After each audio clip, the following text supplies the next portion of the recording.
Bonjour et bienvenue dans cette capsule d'information sur l'utilisation du tableau interactif. Je vous présente l'interface de Notebook. Présentement, on est dans Notebook. C'est ouvert sur une page blanche. Donc, on a la section à gauche des onglets. On a le trieur de diapositives. Donc, quand j'ajoute des pages, je les vois apparaître ici. Ensuite, on a l'onglet de la galerie. La galerie est garnie de plus ou moins 5000 quelques images triées par catégorie. Images et aussi éléments interactifs, fichiers et pages de notebook et des arrière-plans à utiliser. Donc, la façon la plus simple d'utiliser les éléments de la galerie, c'est de cliquer, glisser directement dans notre page de présentation.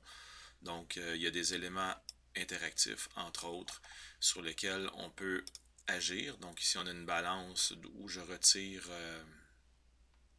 des éléments et je peux montrer l'équilibre mathématique, par exemple. Donc, vous remarquez que dès que je touche dans la page, ça disparaît. C'est parce qu'ici, j'ai cliqué sur masquer automatiquement. Donc, on peut le laisser toujours visible. C'est pratique, entre autres, pour travailler avec le créateur d'activité qui nécessite que ce soit toujours actif. Donc, selon si on veut gagner un peu d'espace, on peut toujours utiliser ça. Alors, le trieur, la galerie, les pièces jointes. Donc, on peut insérer une pièce jointe, carrément un fichier conjoint. Donc, je l'ajoute et si j'en ai besoin, je clique et il est accessible rapidement.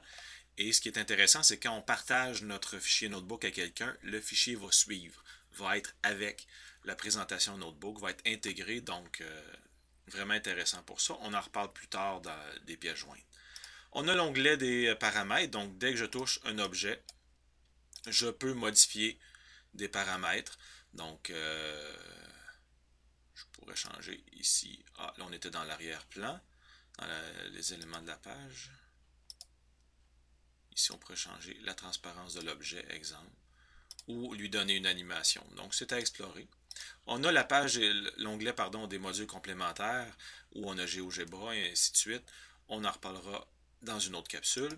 Et on a aussi l'onglet Smart Response si on l'a d'installer, qui nous permet de poser des questions, de récolter des réponses avec des télécommandes ou avec un appareil branché à Internet.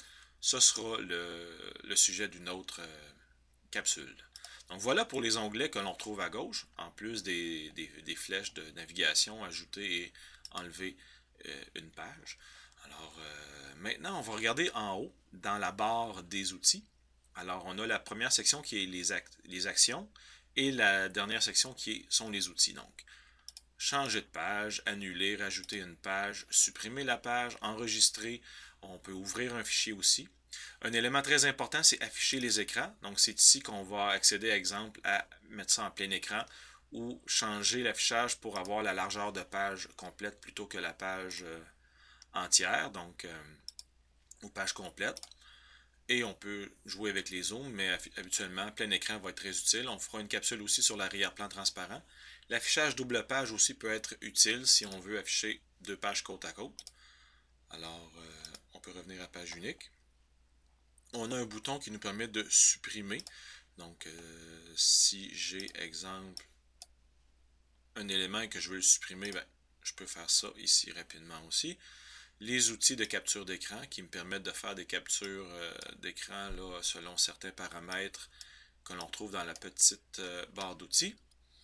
On a un masque d'écran, on peut ajouter un tableau, on peut accéder à Smart Exchange, on a des outils mathématiques qu'on peut ajouter, on a des modules complémentaires au centre.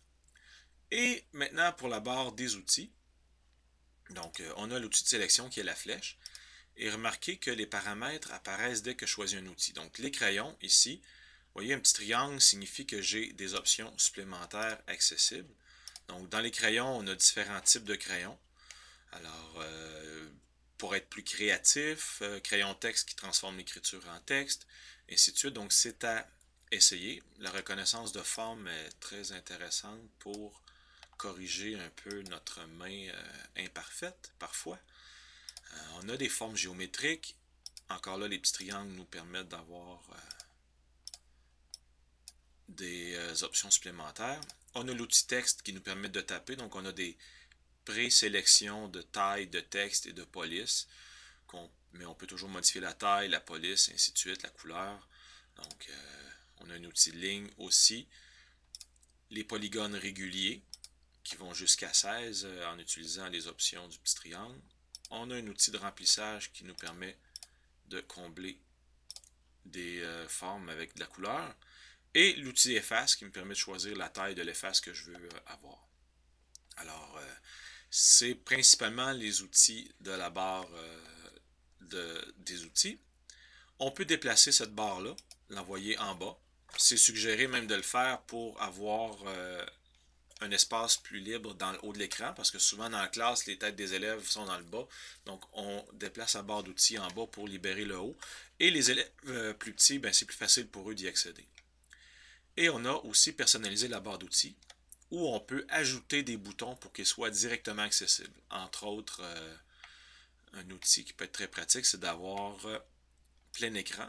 Donc, je pourrais avoir plein écran pour accéder plus rapidement, là, plutôt que de passer par le bouton d'affichage des écrans. Alors, voilà pour la présentation de Notebook. Et vous avez le menu traditionnel, mais c'est à vous d'explorer. Je ne veux pas prendre plus de temps que ça pour vous le présenter. Merci.